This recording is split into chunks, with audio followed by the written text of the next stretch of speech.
Hello bachcho, let's start this question. So this question says, choose the incorrect statement. A is claiming right hand rule is a simple rule to find the direction of induced current, and B is the right hand thumb rule is used to find the direction of magnetic field due to current carrying conductor. C is saying the difference between the direct and alternating current is that direct current always flows in one direction, whereas alternating current reverses its direction periodically. And D says in India the AC changes direction after every 1/50 second. तो चलिए बच्चों अब हम इस question को क्या करते हैं, सॉल्व करते हैं। तो देखिए बच्चों इस क्वेश्चन का जो आपका की कॉन्सेप्ट है, इस क्वेश्चन में हमें क्या करनी है, करंट की डायरेक्शन को फाइंड आउट करना है और करंट के ही बारे में हमें यहाँ पर स्टडी करनी है। तो चलिए बच्चों अब इसको स्टार्ट करते हैं।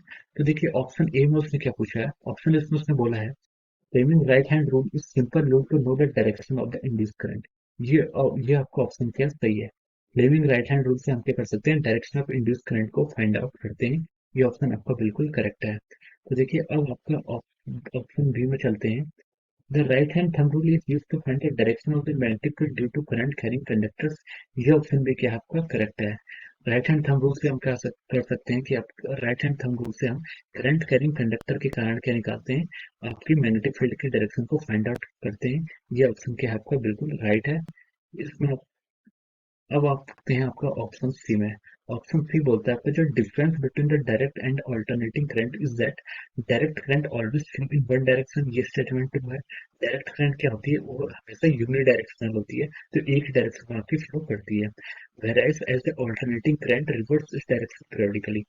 ये भी स्टेटमेंट आपका सही है।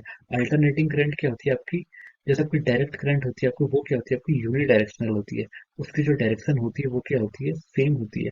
लेकिन जो आपकी इनडायरेक्ट करंट होती है उसकी डायरेक्शन क्या होती है, बाई डायरेक्शनल होती है। ये कभी इस डायरेक्शन में फ्लो करती है तो कभी इस डायरेक्शन में फ्लो करती है, तो इसकी डायरेक्शन फिक्स नहीं होती है। ये अपना पोलरिटी भी चेंज करते रहती है। तो ये ऑप्शन देखिए आपका option C is also true. आप देखिए ऑप्शन डी में क्या पूछा है। ऑप्शन डी में पूछा कि in India the AC changes direction after every 1/50 second. तो देखिए जो इंडिया में जो आपका एसी हाउस होल्ड जो फ्रीक्वेंसी होती है, एसी की जो आपकी हाउस होल्ड फ्रीक्वेंसी है, वो कितनी है आपकी, वो हाउस होल्ड फ्रीक्वेंसी वो आपकी कितनी है, 50 हर्ट्ज। तो उसकी फ्रीक्वेंसी क्या है, 50 हर्ट्ज है। 50 हर्ट्ज फ्रीक्वेंसी का मतलब ये होता है कि वो एक सेकंड में आपके 50 यहाँ पर रोटेशन ले रही है, एक सेकंड में अपनी 50 साइकिल्स कंप्लीट कर रही है। लेकिन जो उसकी डायरेक्शन चेंज होती है वो एक साइकिल में देखा जाए तो 2 बार उसकी क्या होती है, डायरेक्शन आपकी चेंज होती है। एक साइकिल में उसकी 2 बार डायरेक्शन चेंज होती है। तो उसका जो आपका करेक्ट आंसर होगा, एसी की डायरेक्शन एक सेकंड में आपकी 100 टाइम्स होती है। तो इसका अगर हमें गिवन होता है in India AC changes direction after every 1/100 second, तभी आपका ट्रू था। लेकिन 1/50 सेकंड आपका ट्रू नहीं है, तो ये आपका आंसर हो जाएगा रॉन्ग।